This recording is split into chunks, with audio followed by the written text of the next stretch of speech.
Allons-y. Hello. Bonjour. Bonjour, bonjour. Yes. Donc, on fait à nouveau une vidéo pour vous présenter notre collection d'oracles.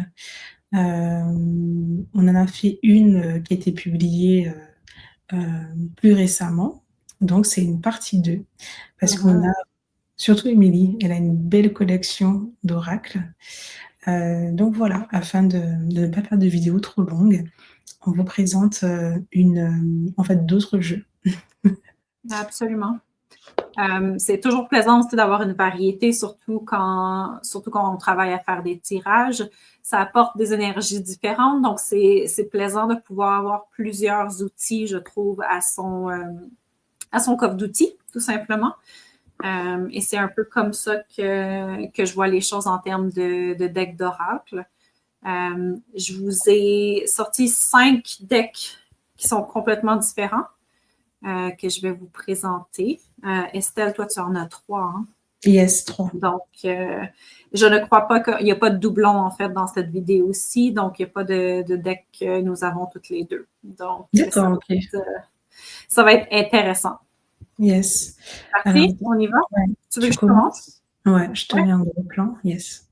Je vais commencer avec un deck que j'aime beaucoup, beaucoup, qui s'appelle The Sacred Creator.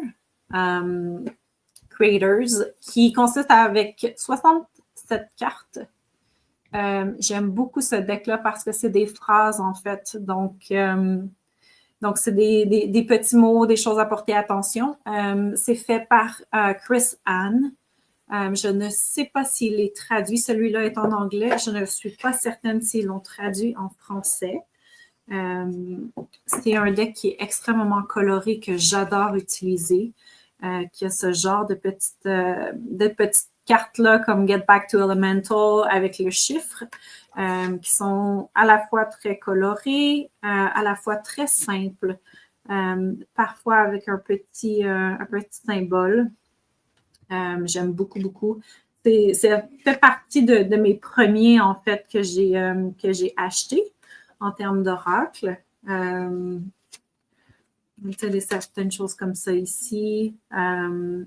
Donc, moi, ça me parle toujours beaucoup. J'aime beaucoup sortir ce petit deck-là pour concrétiser un tirage, en fait, ou voir dans quelle direction on se rend.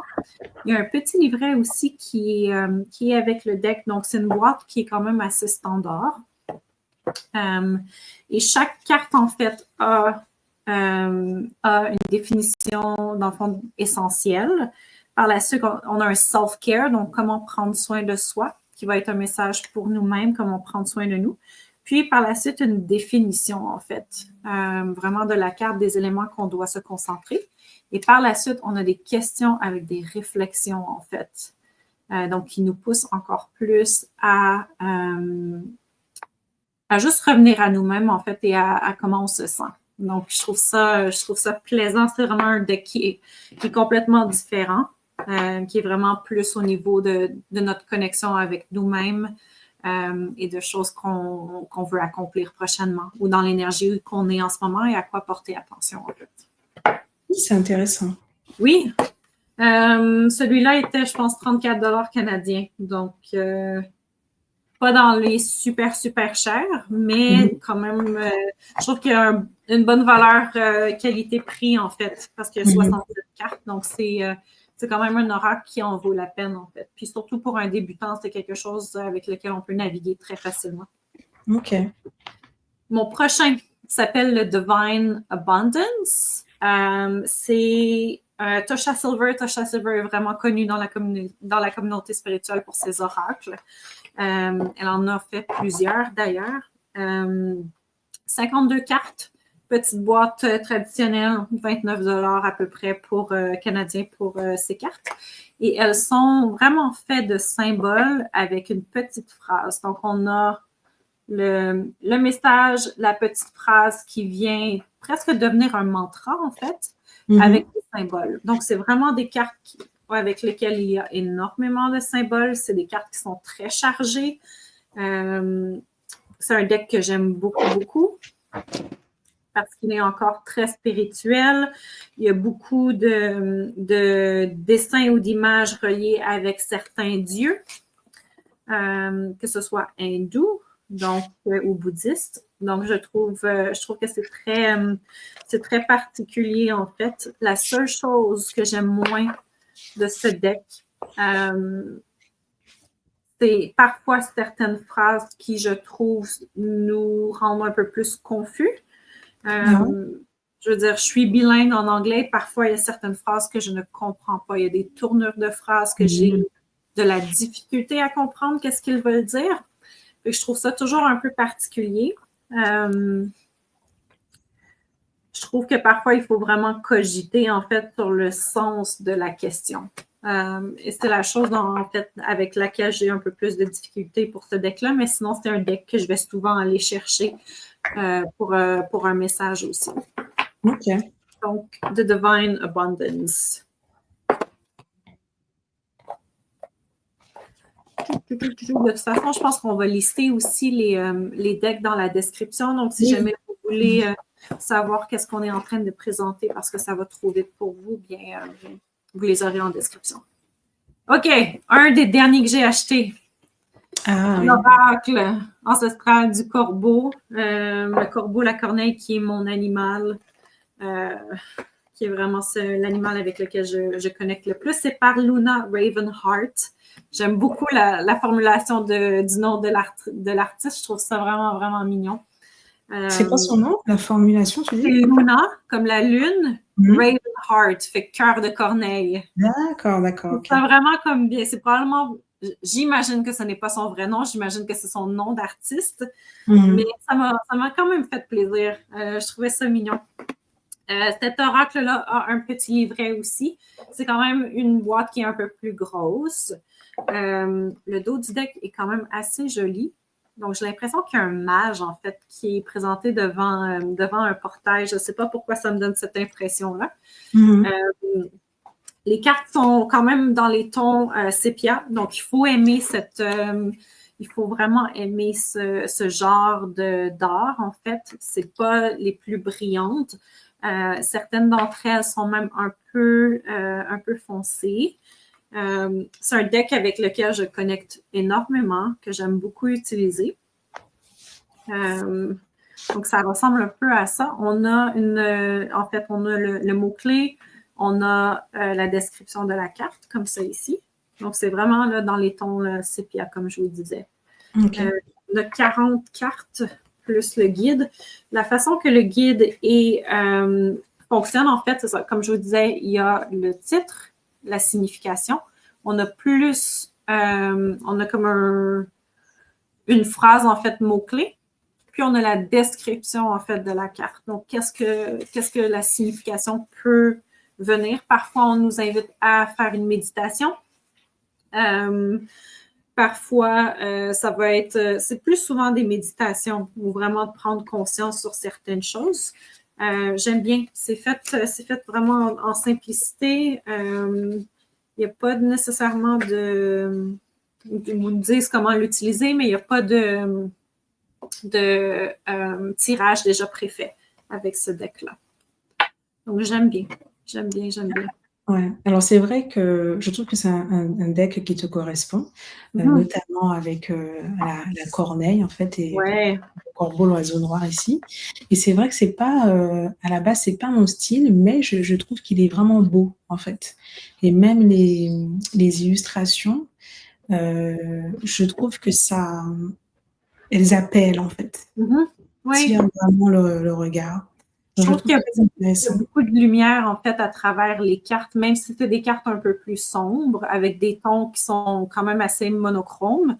Il y a quand même un appel et les messages sont vraiment très beaux aussi. Donc, ça nous ramène toujours à nous-mêmes, notre évolution.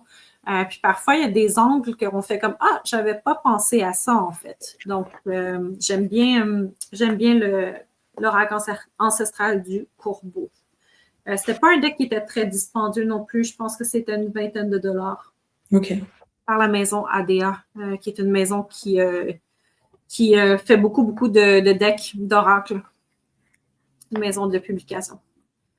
Mon prochain, j'ai The Wild Unknown Archetype, qui est fait par Kim Kranz, qui est un deck très différent. C'est un deck que j'adore utiliser, mais ce n'est pas un deck pour débutants. Donc, c'est un deck d'archétypes. Donc, on a pas 78 cartes archétypes. Il faut savoir vraiment les déchiffrer. Il faut savoir travailler avec ce deck-là. Ce n'est pas un deck qui est facile à utiliser. C'est un deck que je trouve très puissant, par contre, par ses messages. C'est un deck d'ailleurs qu'on avait utilisé pour une des vidéos pour les portails sacrés. Donc, c'est vraiment un deck qui pour moi, j'apprends à travailler avec ce deck-là, que j'apprends à savourer les messages. C'est vraiment, vraiment particulier. Je n'ai pas le guide avec moi vu que c'est la version de poche. J'ai la version, en fait, j'ai le guide en ligne, mais le coffret, en fait, offre aussi le livre, en fait, avec les définitions. Il y a toujours côté ombre, côté lumière. Il y a toujours à aller pousser plus loin au niveau du guide. Donc, c'est quand même assez plaisant à aller utiliser ce deck-là, mais n'empêche que c'est un peu plus difficile à utiliser. Au niveau de la taille des cartes, pour moi, ça me va. Pour être capable de vraiment les utiliser, ça va, c'est pas trop gros. Je trouve ça vraiment bien. Et je trouve que Chris Kranz a vraiment une façon de faire des decks qui sont complètement différents, en fait, et qui vont vraiment apporter ce cachet-là très créatif, mais vraiment d'une profondeur aussi. Donc, on navigue vraiment, je trouve, dans l'inconnu avec ces cartes-là. Alors, c'est vrai que c'est un deck que tu utilises très souvent, enfin, entre nous. Oui. Et c'est intéressant, mais c'est vrai que, waouh, c'est très compliqué. Ouais, c'est compliqué. Oui, c'est vraiment complexe. Je trouve qu'il y a des couches, en fait, de messages dans ces cartes-là. C'est pas un deck qu'on peut prendre au premier niveau. C'est un deck qui nous amène à vraiment aller en profondeur. Je trouve que c'est un deck on va vraiment vers le shadow work. C'est pour ça que généralement, je l'utilise quand je fais des lectures de shadow work, parce que c'est vraiment des couches profondes, mais qui est plaisant aussi à travailler, qui est complètement différent, qui a une énergie différente. Puis ça fait toujours plaisir de travailler avec des decks qui vont nous pousser aussi dans notre pratique. Et je trouve que quelqu'un qui voudrait vraiment se tester au niveau de sa pratique, c'est un bon outil, en fait. Si tu es prêt à travailler avec ça, tu commences à avoir beaucoup, beaucoup de pratique en toi, là. Et oui, j'apprends vraiment à le connaître. Ça me plaît beaucoup. Le dernier deck que je vais vous présenter est encore de Kim Kranz. C'est son Wild Unknown Animal Spirit. C'est une grosse boîte. C'est des decks qui sont... Je dirais que c'est des decks qui se surpassent, en fait. Donc, pour un collectionneur, c'est vraiment un beau deck à avoir. On est vraiment dans une boîte qui est très bien faite, qui a plusieurs couches, en fait. On vient vraiment élaguer, je trouve, les couches même au niveau du coffret. Donc, on a la première partie qui est comme vraiment juste une pochette qui se glisse pour atteindre le coffret. Par la suite, on a un œil de dragon. On vient ouvrir. Donc, on a un petit message à l'intérieur. On a le guide. Et on a une autre boîte. Ça me fait penser un petit peu à ton deck, Estelle. This Might Hurt, c'est ça? Ouais. C'est comme ça, on est vraiment dans les couches pour atteindre, en fait, le joujou. Donc, The Animal Spirit, c'est un deck que j'ai pas énormément utilisé encore. C'est un deck que je dois apprivoiser comme The Wild Unknown. Donc, on est vraiment sur un dos avec presque une peau de serpent, une peau de dragon. Et on est dans les animaux. Donc, que ce soit la grenouille, on est vraiment dans chaque élément, la terre, l'eau, le feu, le désert. et les animaux aussi du monde spirituel. Donc, par exemple, le dragon, l'œuf doré, ce genre de choses-là. C'est aussi un très beau deck. Mais je n'ai pas terminé, en fait, de l'apprivoiser. C'est pas nécessairement un deck que je vais utiliser tous les jours, juste parce que j'ai encore besoin du guide pour avoir les définitions, pour vraiment avoir une compréhension, en fait, de ce que je tire. Il me semble que cet auteur, parce que je ne connais pas le nom, mais je reconnais le style. Au niveau Oui. des illustrations, il a fait un tarot, il me semble. Oui, elle a fait un tarot aussi. Il est très Je utilisé, ce pense que tarot. c'est le Wild Unknown Tarot. Voilà, c'est ça. Il est Il est très très connu. différent aussi au niveau de son art. Donc, oui, elle va avoir les cartes comme le Riders, mais les images vont être complètement différentes. Oui, oui. Elle a fait aussi un autre type de deck.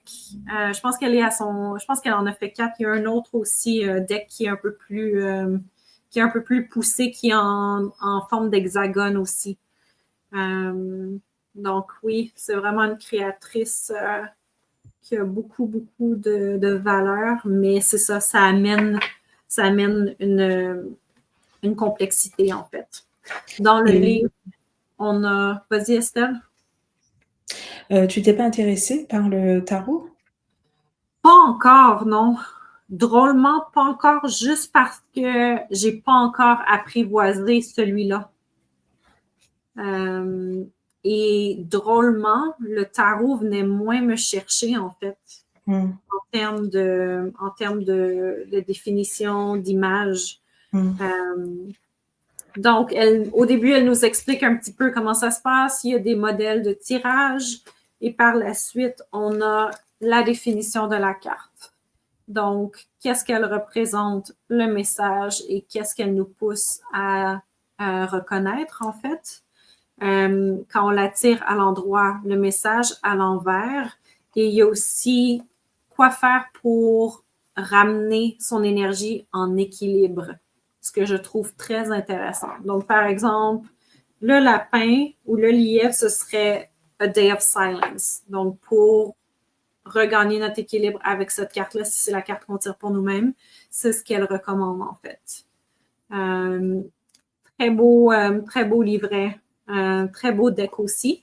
C'est à moi de travailler un petit peu plus avec lui pour vraiment peaufiner ma relation. Il a coûté combien? Ah, mon Dieu, ces decks sont très chers. Tu vois, c'est 50 canadiens. Moi, je l'avais acheté aux États-Unis. Aux États-Unis, les 40 c'est très dispendieux. Même le The Wild de couches. Archetype, ouais. The Wild Unknown Archetype, même lui, le vrai coffret autour de 50-55 canadiens. Je pense qu'on paie vraiment pour l'art. On paie aussi pour la complexité de la boîte. Il y a vraiment un travail qui a été fait pour amener ce deck-là, en fait. Donc, voilà. C'est à ton tour, Estelle. Je vais changer. Je baille. Tu bailles, oups.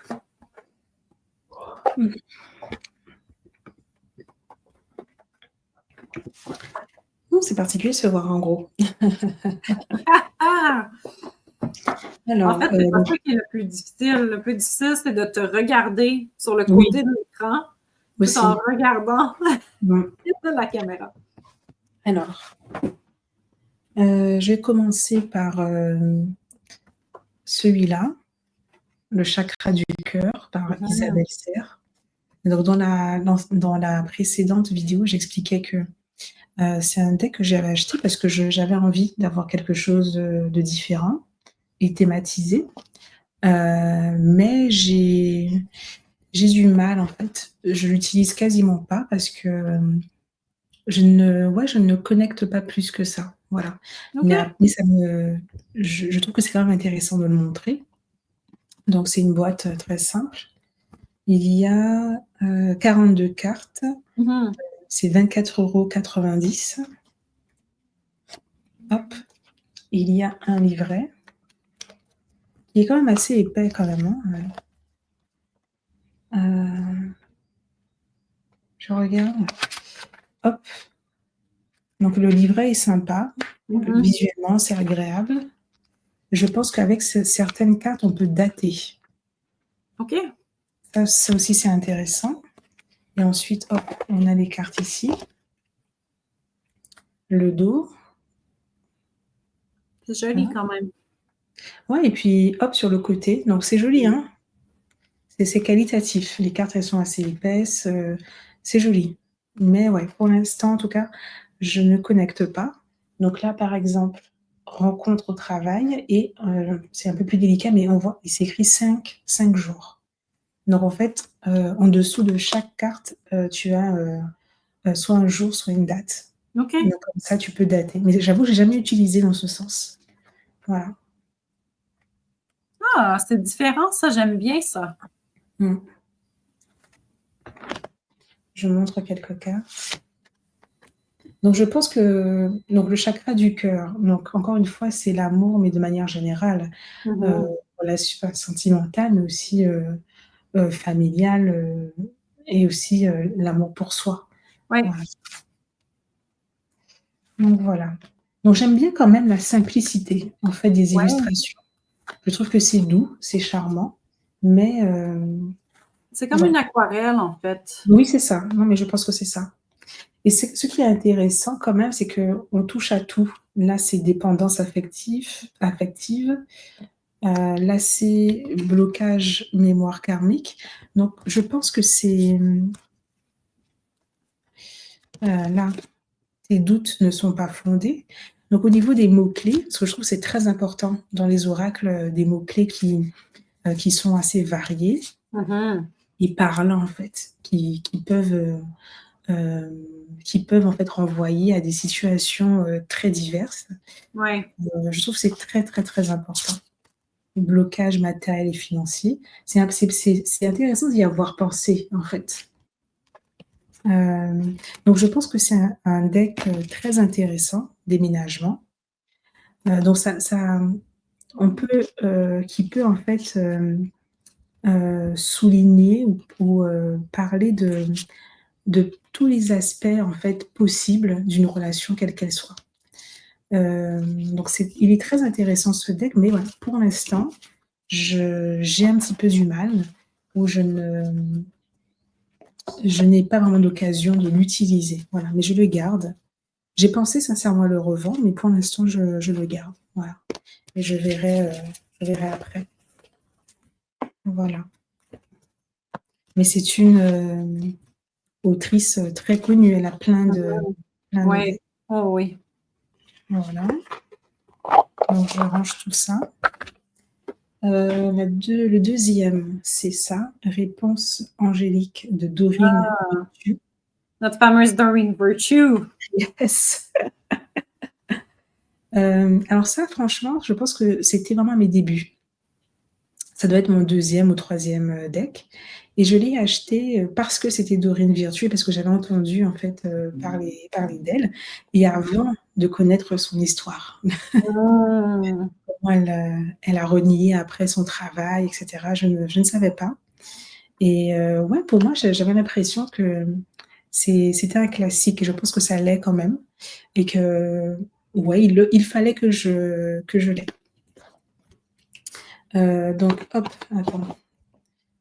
Combien de cartes? 44, de 22, 90. Et c'est écrit au dos des conseils simples, fiables et directs. Ah, Et c'est vrai que je trouve, encore une fois, c'est. Donc là, c'est un peu plus kitsch, en fait. Hein, peut-être qu'il y a des gens qui aiment hein, ce style, mais ouais, c'est très kitsch.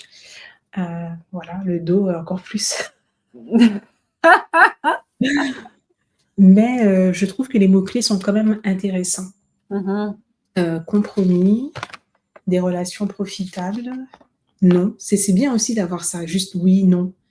C'est Ouais. simple, mais voilà. Nul besoin de s'inquiéter. Voilà. C'est vrai que c'est très rose. C'est très. J'ai l'impression que c'est un deck qui a été fait pour les femmes. Ah, j'aurais même pas dit ça en fait. Je trouve que, Non?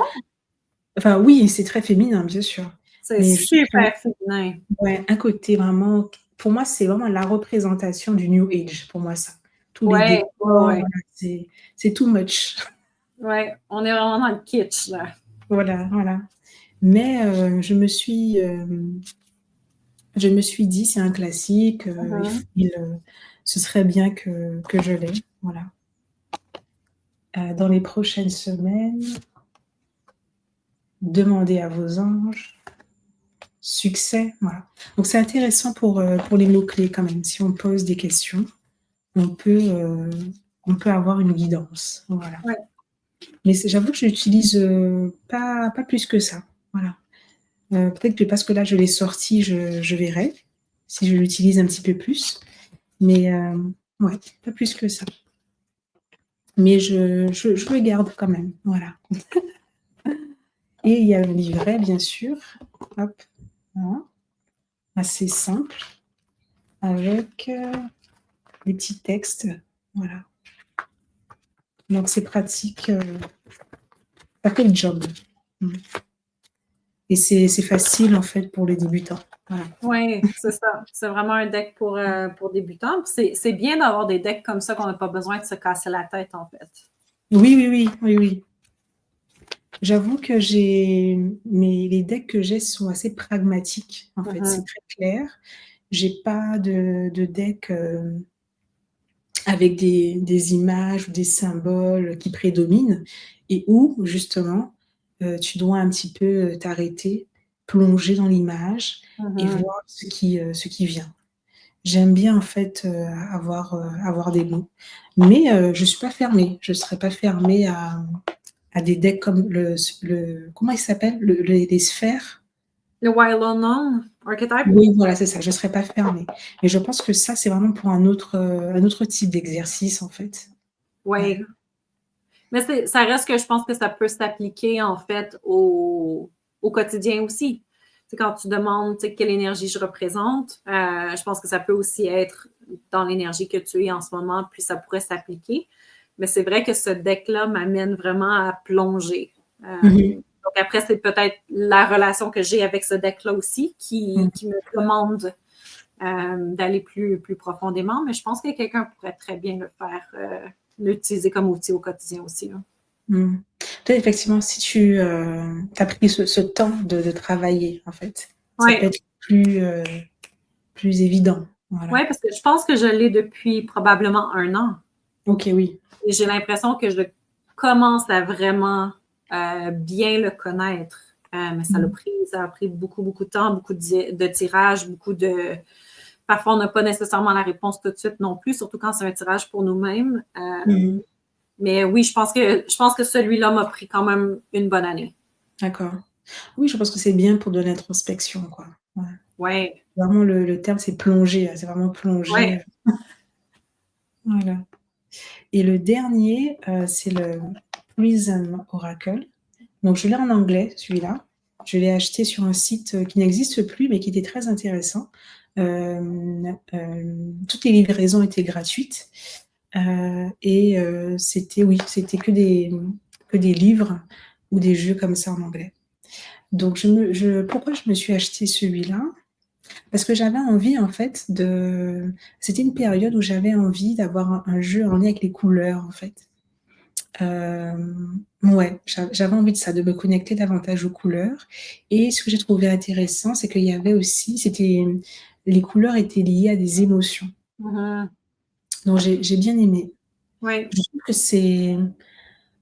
parce que j'ai fait une recherche sur les decks qui vraiment utilisaient les couleurs et j'ai pas c'est celui-là qui m'a le plus parlé, donc j'ai envie de dire, sauf peut-être nouvelle sortie, je pense que c'est un classique quand même que beaucoup de personnes devraient avoir. C'est une bonne base. C'est un deck très moderne, en fait. C'est un Oui. deck qu'on peut vraiment utiliser au quotidien pour une lecture rapide, une lecture facile. Mmh.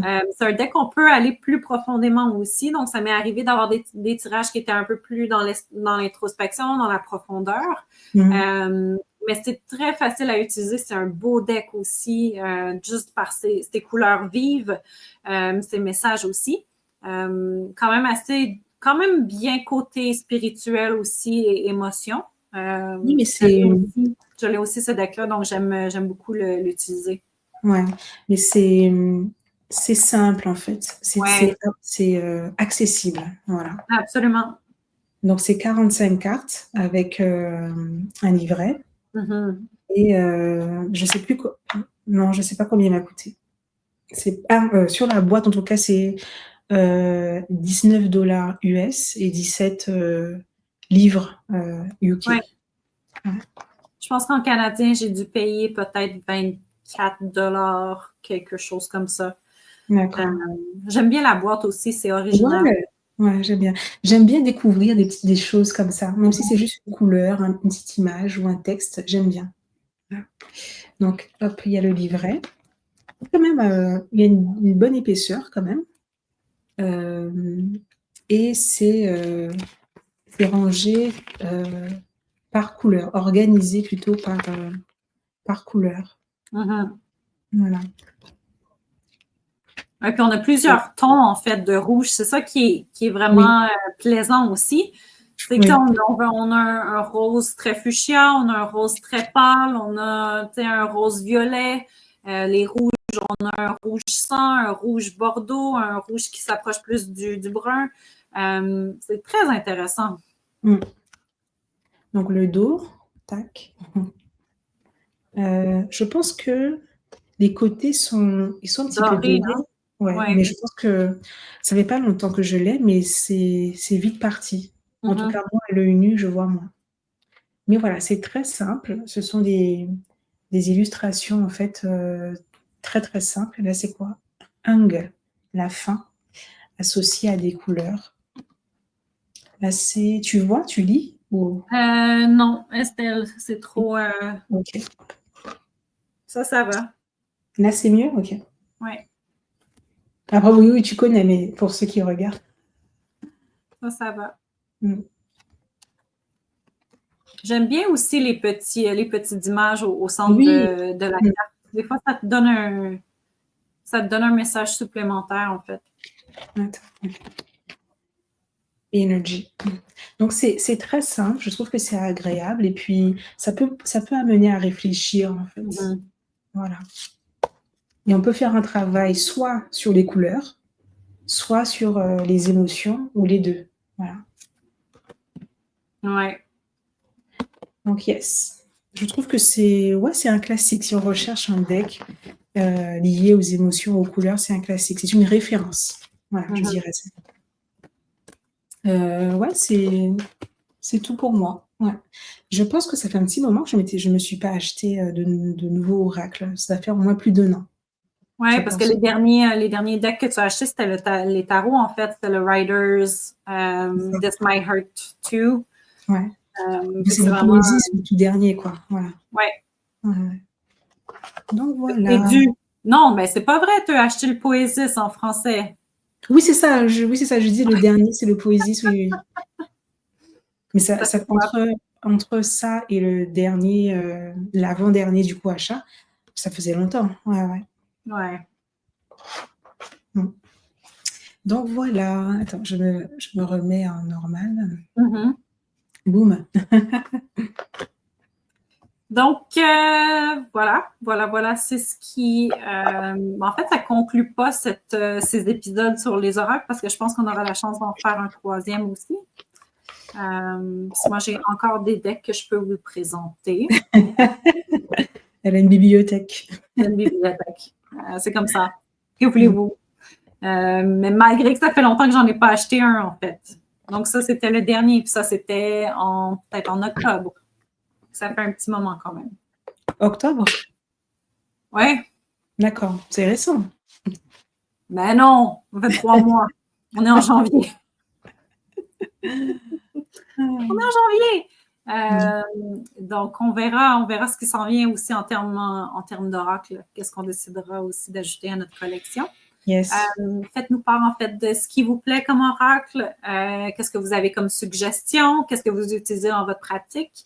N'oubliez pas non plus de vous abonner à notre chaîne, de commenter, de faire le thumbs up. On Yes. se reverra prochainement pour une autre vidéo. Yes. Bye bye. Bye!